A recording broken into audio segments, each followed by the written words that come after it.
Hey everybody, it's Adam, live and in person for you. Hey everybody, it's Adam, wonder who he'll interview. Call me Adam.com. For the past 12 years, I have been conducting celebrity interviews from the world of film, television, theater, and music. My name is Adam Rothenberg, and I pull back the curtain to reveal what's inside the hearts and souls of your favorite celebrities and Broadway stars. Today, I am so excited to be back in the closet where I conduct all my celebrity and Broadway interviews, because today is a very exciting JANNuary, where I get to talk to award-winning, multi-platinum singer, songwriter, author, and actress Jann Arden, whose music has saved us, defined how to be insensitive, to be, and with her 15th studio album, Descendant, continues to be unbreakable. So without further ado, please welcome Jann Arden. Geez, Adam, I'm going to use that. I'm going to record that and listen to that before I go to bed at night. Thanks for having me on your show. You're welcome. Thank you for being here. So, as I just mentioned, you're about to release your 15th studio album, Descendant. So what's the recording process like? What was the recording process like compared to when you recorded Living Under June or Time for Mercy or Happy? Yeah, it really is such an interesting thing. COVID has forced us all to adapt and to change. And so this record was very pieced together. So yeah, historically, I would go into a studio, I would have a handful of songs, the producer would have the band all set up. And when I started recording, you mentioned Time for Mercy and Living Under June, which Insensitive is on. I mean, we recorded over like a 3 or 4 week period. We played live off the floor. So a record like this last couple of years, because of COVID and because of being in lockdown, down, and kind of taken out of our regular way of doing things. Like for instance, Bob Rock, who was one of the producers on this record, most of my meetings and interactions with him, I was sitting at my kitchen table. He was in Maui and we were on a Zoom call and we did a lot of writing, like 4-hour time difference, 5-hour time difference, and really bad internet connections, and him playing me tracks over the internet and me trying to piece that together. And Russ Broom and I, I produced some stuff with him and wrote with him. He had a little studio downtown. We'd have our masks on, we'd get in there and just work on these songs. And so it was like a 20-month period of writing and recording and going to another studio to kind of get a string part. I feel like, Adam, that we did the world's biggest crossword puzzle and didn't have any of the clues. Like it felt really frantic, but it also felt exciting. I love that analogy, that it felt like a crossword puzzle, but you didn't have any of the clues. I think that's a great analogy. What's your favorite part? What was your favorite part of recording the album in this new way? And what's something that you missed from how you previously recorded? I think I really loved singing this record. It was so liberating to be standing in Russell's little studio in particular. And you got to imagine Russell's studio is maybe 200 square feet. And I didn't have headphones on. I stood beside Russ and the tracks played out of his studio speakers very quietly. And I just sang in the room. And, usually you're in an isolation booth, you have the headphone on, you're trying to get the mixes right. Can I get a little less drums, please? Can you bring the bass up? Can I get a little less of that? So you're doing all these things that almost take away from the spirit in which a vocal is done. I would liken it to, Broadway singers getting out on stage and just belting it out live. I'm sure it's a completely different experience than that cast getting together and recording the record. Yes. Probably a completely different thing. So standing there and singing these songs, just hearing myself in a small room, I learned a lot. I learned about what I was capable of. I learned that after all these years of doing this, how well I know my voice. and to not push too hard, and to not over sing, and to be quiet when I needed to be quiet, and to put my faith in the microphone. And I sang them very little. Like I would do 3 or 4 passes, and then Russ and I, of course, would sit. Same with Bob, 3 or 4 passes of these songs, and then we do a comp, and we were done. And I'm like, man, that was the easiest thing I think I've ever worked on.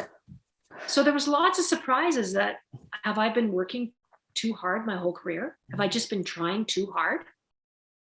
That's so interesting to think about those things as you're recording. And I think the pandemic did open our eyes to a lot of ways that we used to do things, and how there are new ways to do things that are less time, maybe a little easier than what we had been doing. I think that's and we'll great. never go back. Yeah. I don't think we'll ever go back. I think things that are like, I don't think I ever need to go back into a big $2,200 room with a 80 channel Neve board and record a record. I don't think I need to do that. I think this record sounds as good as a $375,000 record I did in 1994. Like the sound, it has changed so much in the last few decades. I got to listen to the album before we spoke today, and you are so right. I mean, if we weren't speaking today and I didn't know that this is how you recorded the album, I would never know that it was recorded any differently than, like you said, when you recorded Living Under Dune a Time for It. The sound quality is fantastic. The songs are great. I was hooked in right away from Unbreakable. I mean, I think that's a great first track to lead the album off with. And I would love to talk a little bit more about a few of the songs on the album that really struck a chord with me. Go for it. So one of the songs on the album is called Hindsight. So my question is, when you look back over your life and or career, what is something that happened where you would say hindsight is 2020? I think in my very early part of my career, I was so worried about, I think, what other people thought. I remember making an appearance on the Jay Leno show in the early days. And, I wasn't a huge fashion person. I was from the prairies of Alberta. I was like a jacket, jeans, boot kind of a girl, and, blow dry my hair and put on a bit of mascara. And the marketing team from New York at A&M Records thought it was going to be a great idea to like do a makeover on me, and they backcombed my hair and they put me in this shiny Donna Karan suit. And I remember I just wore a bra under this jacket. I was so uncomfortable, and I had these high heels on, and it was so not me. And here I am on Jay Leno singing Insensitive. And when it was over, I was so disappointed that I couldn't find my voice, that I couldn't say, I don't like this. I don't want to wear this. And what it did, though, is I never, ever let myself be in that kind of a position again. I never, ever let anyone tell me what to wear. I never had somebody doing my hair in a way that I didn't like. I never sat there and had somebody do this full face of makeup that I'm looking at.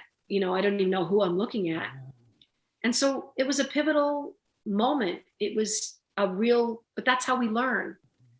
So hindsight definitely was 2020. Know who you are, be who you are, stand firm in that belief.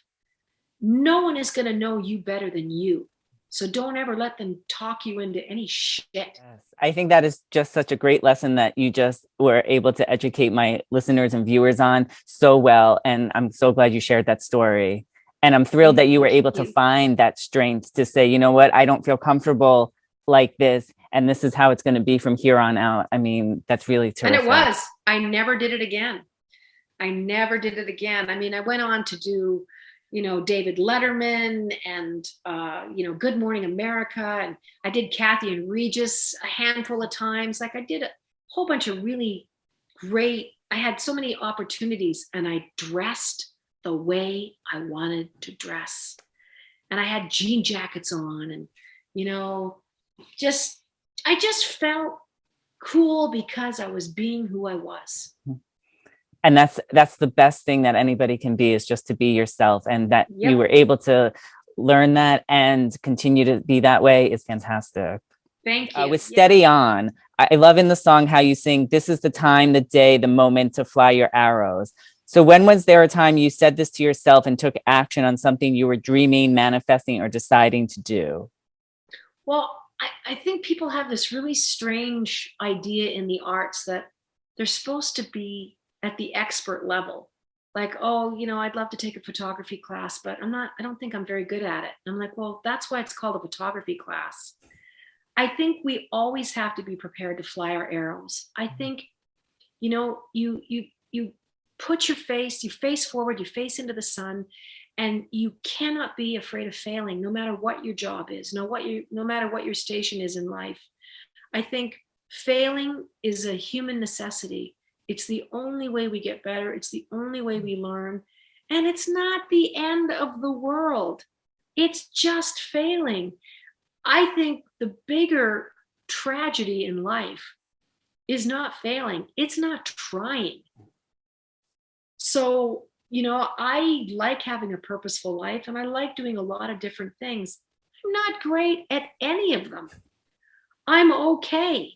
I'm not Adele. I'm not Joni Mitchell. But you know what? I sing and I write songs. I do it my own way. And that's what you have as an individual, is your point of view. And that's what people want to listen to. That's what they want to hook their wagon to. They don't want a reasonable facsimile. They don't want someone trying to be like this. They want someone who's knows who they are, and what they have to say is valuable. And so, having said that, I'm always prepared to fly my arrows. I'm never afraid of missing my mark or not hitting the target. That's terrific. And that's another great lesson to teach people, because it is so important to just try. And there is no such thing as failure. Exactly. No. And so I know I have to wrap things up because you have another interview to go to. So I'll end with one more song from the album Glass Jar, which I loved. What person, moment, or physical object would you keep in a glass jar to preserve it forever? Oh my gosh, everyone and everything I'd ever loved, or who has ever come across my life in a meaningful way. I wish I could take all those acts of kindness and all those words of encouragement and all those moments when people took the time to throw their arm around my shoulder and to pick me up and tell me that it was going to be all right, and to share a cup of coffee and just some encouraging words. I wish I could take all of that thoughtfulness and put it in there and just tuck it away in my jacket pocket and always have it with me. And in a way we all do, but we forget that sea of goodness that we do receive in our lives. But in the rough times, we're like, oh God, nothing good is ever going to happen again. And I feel so down and out, but you have that glass jar to kind of look in and listen to, and know that you do have people out there that support you and love you and care about you. And hopefully you can do that in kind. Words go a long way, Adam, and you know that. Yes, I do. Thank you for asking me that. You're welcome. You're welcome. And, as you say, words go a long way. I mean, your music has gone such a long way, especially for me. I mean, your song Saved, when I was going through a very rough time in the 90s, I made this ultimate survival mix, and Saved was on there. I made a friendship mix with Ode to a Friend. So your music, your words have meant so much to so many people, but especially to me, because they resonate with me, and you do such a fantastic job. And this new album, everybody watching and listening, you have to get Descendant when it releases on January 28th. The songs are so good. Your writing is so strong. And I can't wait to continue to see what you do. And we didn't even get to talk about your series, Jann, which I love. So thank you. Everybody watching, if you're in Canada, you can watch it on CTV. And in the US here, you can watch the first 2 seasons on Hulu. And we're waiting for season 3 to anxiously come to Hulu. We're going to have that sorted out very soon.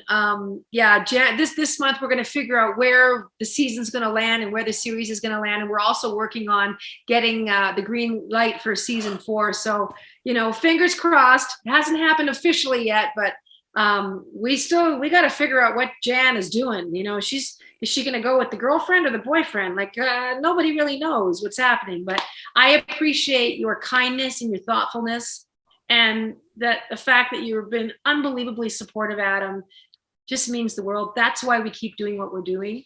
So look after yourself, and I'll come and sit in the closet with you anytime. Oh, thank you. I appreciate that and look forward to it. Thank you so much for your time today. And thank you, everybody, for watching. We'll see you soon. He'll get the dirt and the scoop and the story, for he happens to be in the know. Just ask anybody who's Adam. Adam lives for the business of show. Call me Adam.com.